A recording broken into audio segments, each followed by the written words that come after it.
to grow to what I am today. And Dr. you talked about this fabrication. Yes.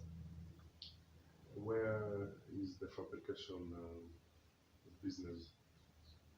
The fabrication has actually been based in Kariobangi throughout since 1997. It's a workshop. It's a metal fabrication workshop. So what range of metals are we talking about? We talk of steel. There are different types of steel. There are light steel, there's heavy steel, but all metal. There's aluminium. And there are different types. You see, steel grades depend on their carbon content. And depending on the machine that you're fabricating, it should pick on the kind of material to you. Like, say, if you're doing a portion mill, and then compared to doing a jaw crusher or a stone crusher, the steels are not the same. You get it? From the discussion, Yes. I got that you fabricate for yourself Yes. in the factory. And I also sell. And you also sell. I also fabricate to sell. Actually, fabricating to sell is the main business. So which equipments do you fabricate to sell? All. There's no machine I can't make. We do construction machinery. When I talk of construction, we can do a poker vibrator, we can do a concrete mixer, we can do a hoist, we can do a ramper, we can do a damper. Those are construction machinery. We can do vibrating tables that make cabros. We can do vibrating equipment that make blocks, building blocks. Those are on construction. What are the costs of this machinery as compared to, most of the people import this machinery? They import them from China. From China. What is the efficiency? The efficiency.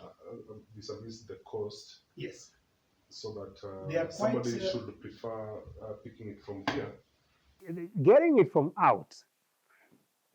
The difference is that we use heavier metal than what Chinese use. The Chinese are very good on finishing. They do an equipment, you see it, it's very beautiful, very aesthetic, but it doesn't last because they use very light steel. Take, for instance, a portion mill.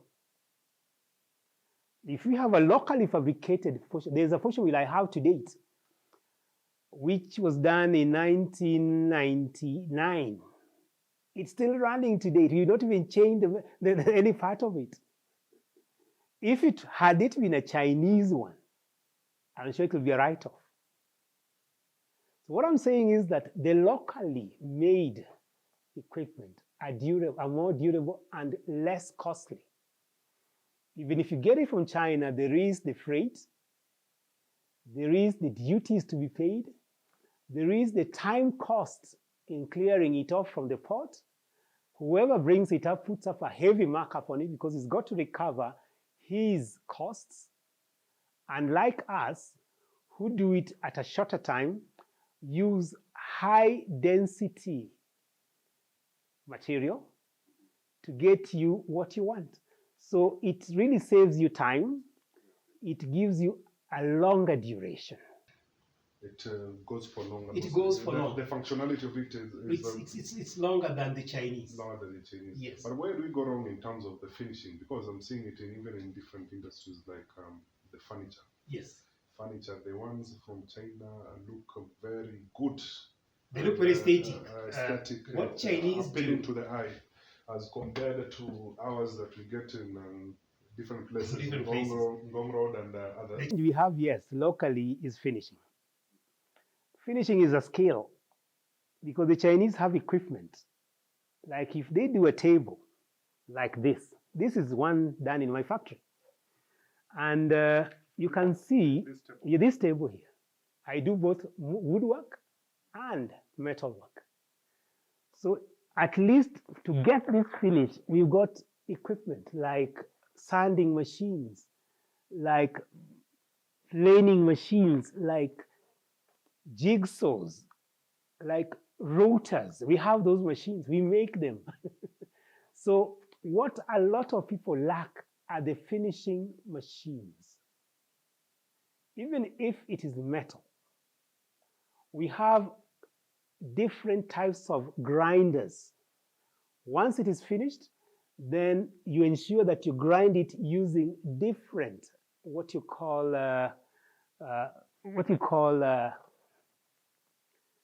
the discs. There are different types of discs.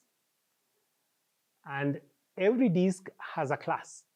There's a rough one, there's a smooth one. So you use those discs to ensure that you end up with a clean, neat finish. That is where the difference is between what we do and what we call jua kali. The jua kali guy has the idea he'll finish it, but the aestheticity might not work. And then after finishing, there are compounds that we can do that make it look very aesthetic. Not just leave wood with a finishing, what you call the spirit and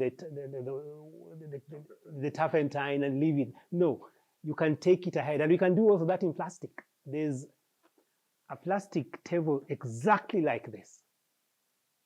Same finishing, same everything. So this one you can make from it? Yes, we can make this from plastic.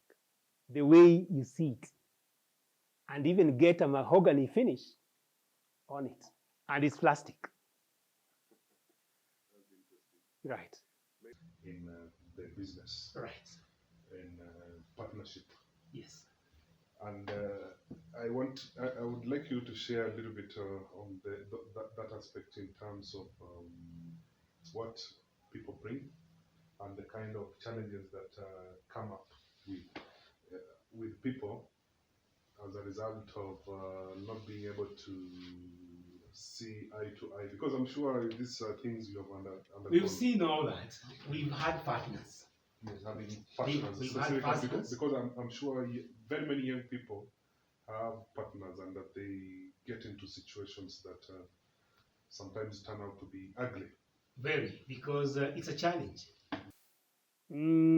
I think the bottom line here is that if you bring in a partner, can you establish his vision? What does he see 20 years to come?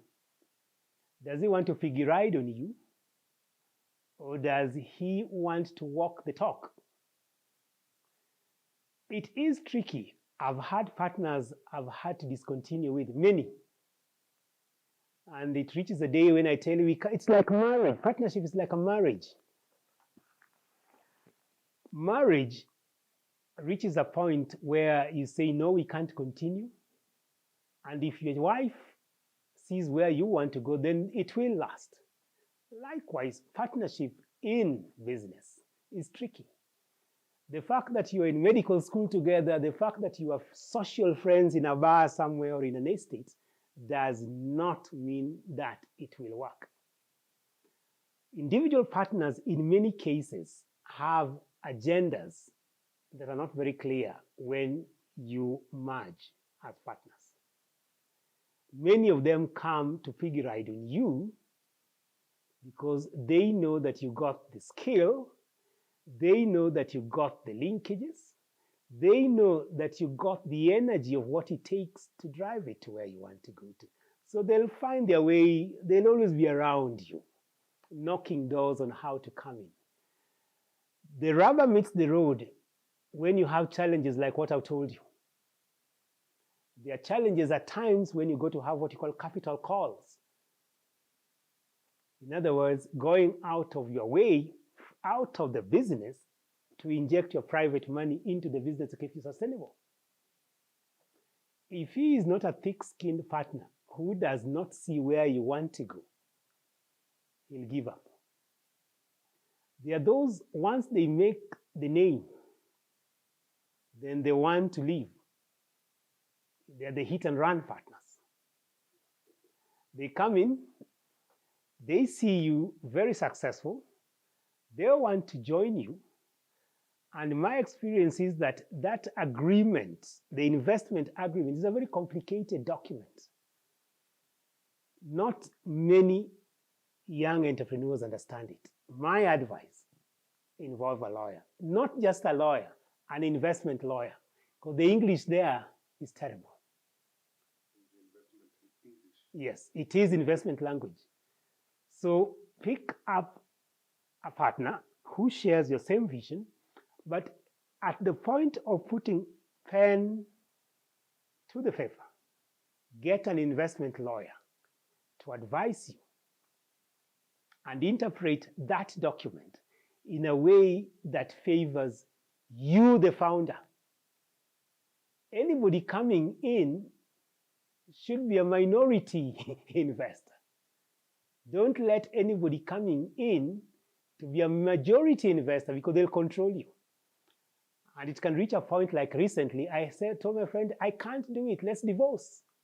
So in as much as you cause damage, I'm very clear where I'm going to because they found me on this journey. It's painful to tell them, get out. Don't be shy. If you are shy to tell them, then you will not reach your goal.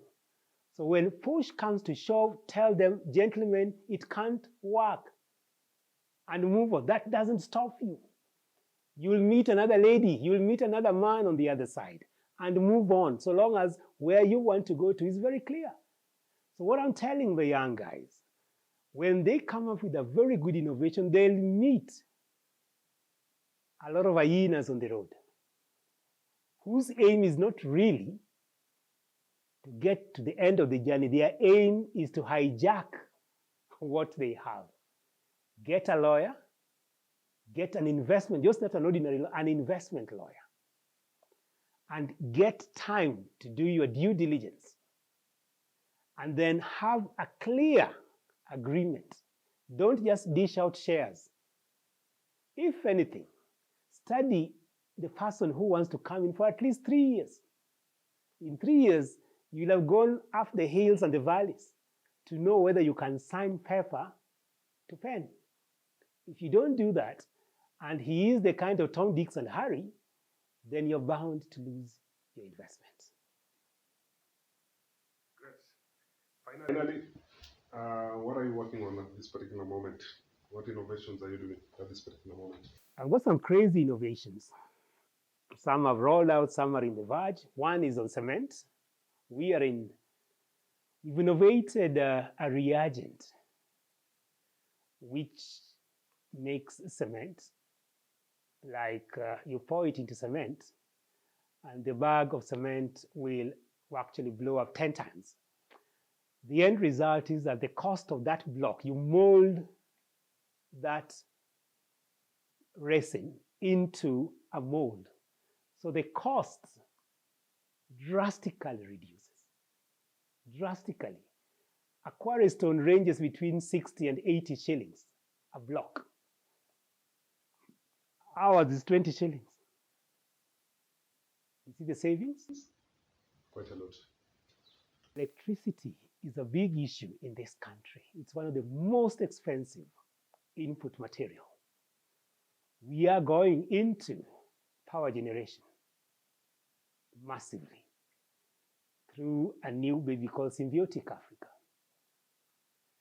That is going to use waste to generate electricity and consume that within our production area and sell the excess to those who are willing. It must be expensive to produce electricity. Yes, it's a heavy investment, but it's workable. It can work because we cannot be the kind of Asian tigers until and unless we sort out electricity cost in this country. The monopoly that is there through KPLC is a killer. That's the reality. Inconsistency, power interruptions, high cost, and theft. These are realities. You are given bills. There are times you'll want to go and commit suicide. And the government expects you to create employment. So if the cost of production came down, look at Ethiopia. An equivalent of almost 8 shillings a kilowatt. Kenya, we are 25. Uganda is 14. Is there something wrong with us? We hope that if we come up with ours, we'll sell at about 8, 10, 14 shillings. Not 25. 25 is too expensive. So we are looking at an integrated project that brings in water recycling, brings in power generation, brings in plastic recycling, brings in theater, brings in power generation integratedly to solve youth unemployment, to solve affordable access to energy, to solve waste management, and to anchor it all on the agenda for affordable housing. That's the journey I have. Looks great. We will be looking forward to catch up with you Absolutely. as you continue diving into that field of energy. Right. Once again, we thank you for hosting us, Yes. having the conversation with us. Yes. Let's drive the entrepreneurship spirit to the next level as we Take it. I think the message we need to send out here, don't go to school to be employed. Go to school to create employment. If you and me can do it, then everybody else, after university, when you're armed with a degree, don't go knocking doors. Create. Get off your tie. Get off your suit. Go into a t-shirt. Go into an overall. And create the job. That is how the Asians got out of where they are to where they are today. That is what we should do. Then if we have 2, 3, 10 more Tony Elumelus, there we are. With the finances, we are actually talking to investors, the banks. This demon called collateral is a killer. I don't have a title. I don't have a car. But I have let what you call social capital be valued. If you open up my brain, my capital is worth more than all this collateral they're talking about. So they should model that agreement in a way where they don't take or call for a collateral. Let there be a guarantee like Africa Guarantee Fund or an insurance organization. Bring you, the entrepreneur, and then bring in some seed capital somewhere. So there is a guarantor, there is an entrepreneur, and there is a financer. That triangle is the key to solving the unemployment challenge we have in